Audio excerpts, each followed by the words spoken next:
Hello students, today we will study our microeconomics topic supply part 1. Microeconomics topic supply part 1. Okay students, let's start our topic. Meaning of supply.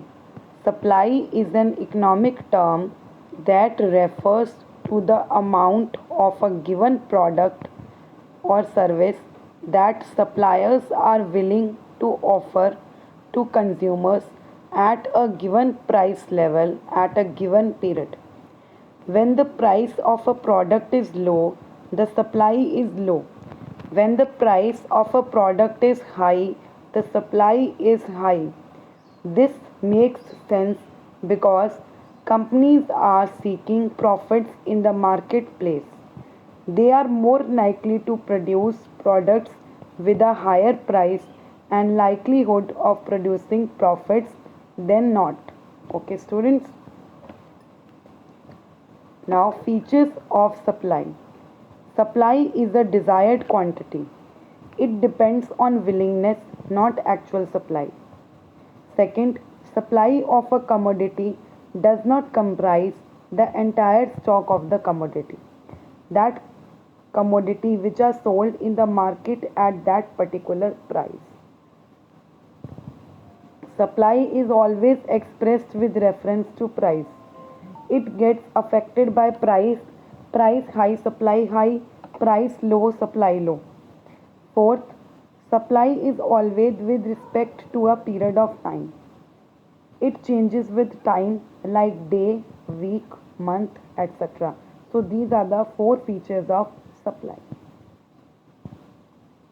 Next, essential elements of supply. There are four essential elements of supply. First, quantity of a commodity.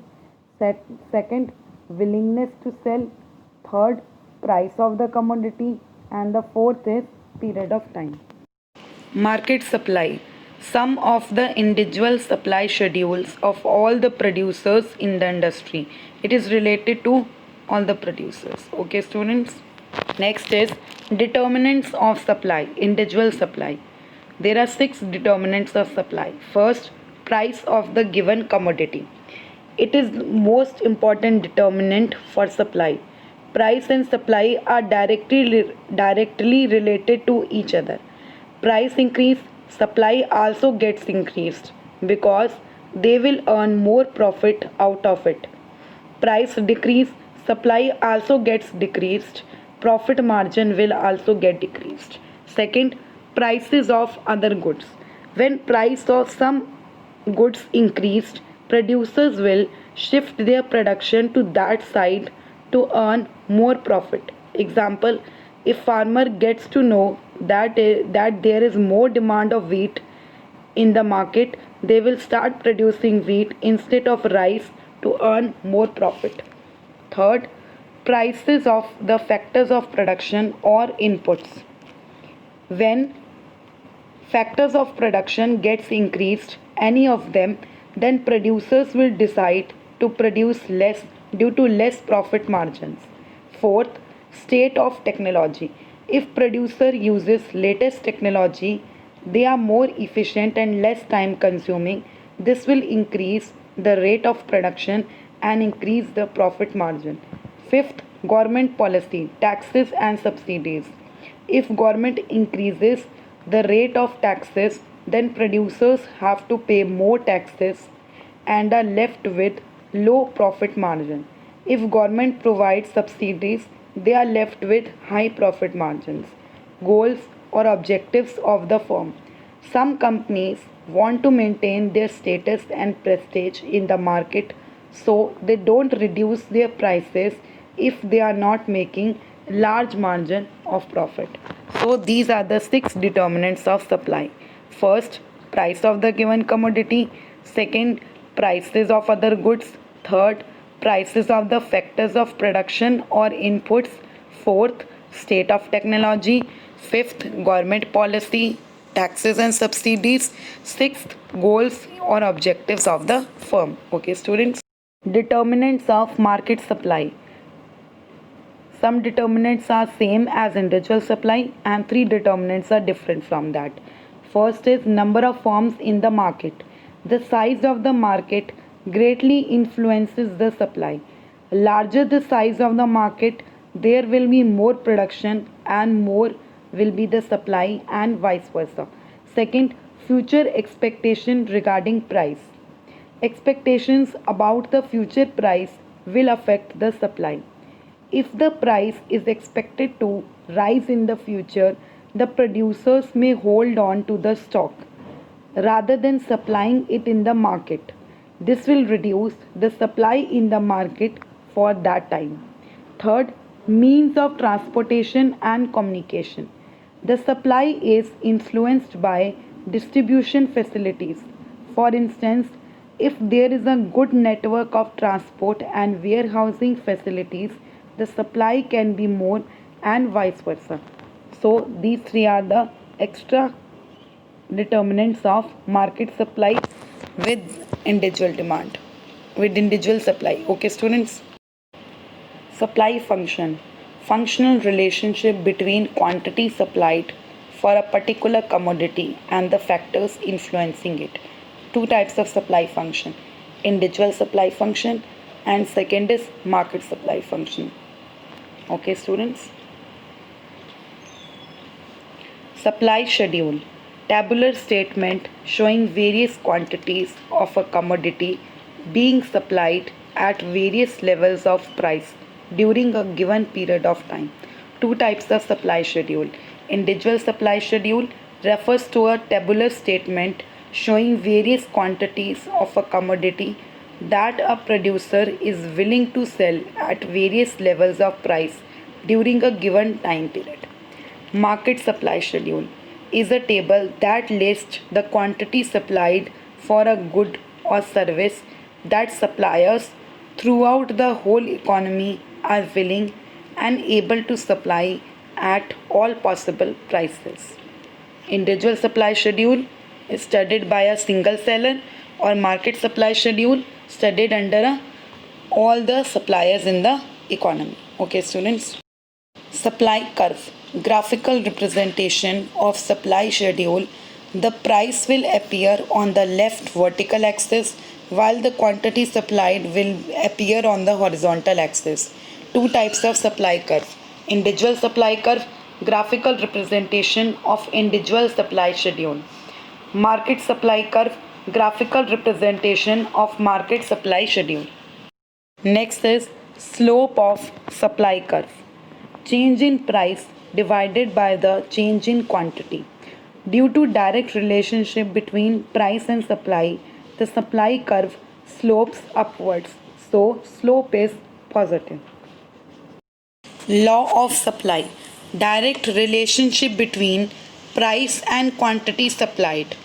Keeping other factors constant. We know price is the dominant factor in determining supply of a commodity. As price for a commodity increases, therefore supply of that commodity and vice versa. The law of supply says that a higher price will induce producers to supply a higher quantity to the market to earn more profit margin. Law of supply depicts the producer behavior at the time of changes in the prices of goods and services.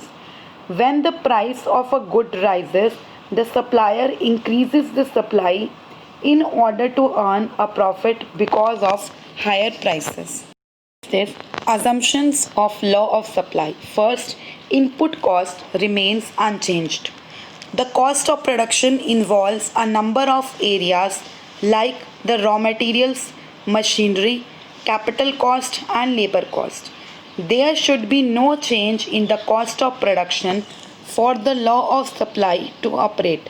It is because it is but natural that any change in the cost of production will change the supply due to fluctuations in price. Second, technological methods remain constant. This is yet another factor that should not change for the law of supply to be applicable. The level of technology used in the process of production should not change.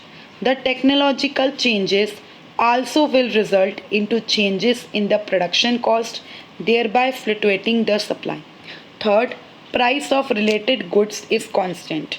Any change in price of the related goods can affect the supply. Therefore, for the law of supply to hold good, we have to assume that there is no change in the prices of the related goods. Fourth, no change in transport cost. When goods are supplied in the market, they involve a cost of transport. This is the cost that enables the movement of goods from their area of production to the marketplace. For the law of supply, it is assumed that there is no change in the transport cost due to changes in the price of fuel. Government policies are unchanged. The law of supply also assumes that there is no change in the government policies. By government policies, we mean the policies regarding taxation. This is because if there are changes in the policies of the government, then it would change the price. 6. No anticipation of prices by the sellers. Anticipation regarding the future price movements may cause change in the supply of the commodities. If there are expectations about price increment, then the sellers may follow wait and watch policy and manage their supply accordingly. So it is assumed that there are no anticipations of the price changes by the sellers. Seventh, level of foreign trade is unchanged. Foreign trade refers to the exports and imports. For the law of supply to hold true, it is assumed that there is no change in the level of foreign trade. Now, the last is no change in climatic conditions. The law of supply also assumes that the weather conditions do not change. Natural calamities like droughts, landslides, floods, and so on affect the supply of the commodities, and hence the weather conditions are assumed to be unchanged while starting the law of supply. So these are the 8 assumptions of law of supply. Important points about law of supply. First, positive relationship. There is a positive relationship between price and quantity supplied. Qualitative statement. It tells about the direction in which changes are occurring. Third, proportional relationship. Does not have proportional relationship, does not indicate the percentage of change. Fourth, one-sided. It tells only about effect of change in price on the supply. So these are the 4 important points about law of supply. First, positive relationship. Second, qualitative statement. Third, proportional relationship. And fourth is one-sided. Okay, students? Now the next is reasons for law of supply. First, profit motive. To earn more profit margin, producers increase their supply with increase in price and decreases it with fall in price. Second, change in number of firms.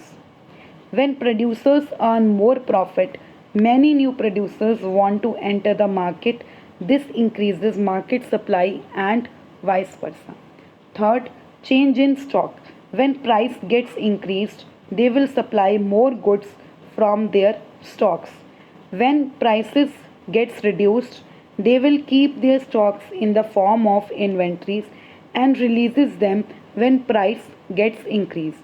So these 3 are the reasons of law of supply. First, profit motive. Second, change in number of firms. And the last one is change in stock. Okay, students? Exceptions to the law of supply. First, future expectations. If sellers expect a fall in price in the future, then the law of supply may not hold true. In this situation, the sellers will be willing to sell more even at a lower price. However, if they expect the price to rise in the future, they would reduce the demand of the commodity in order to supply the commodity later at a higher price. Second, agricultural goods. It depends on climate. If there occurs any unforeseen changes in weather, then it will affect the production. Due to this, their supply can get affected. Third, perishable goods. It includes fruits, vegetables, etc., which gets easily perished. Due to this, they have to sell their produce even at higher prices. Rare articles. It means that things that includes rare and famous paintings like painting of Mona Lisa, it doesn't get affected with prices. Fifth, backward countries. In economically backward countries, production and supply can't be increased with rise in price due to shortage of resources.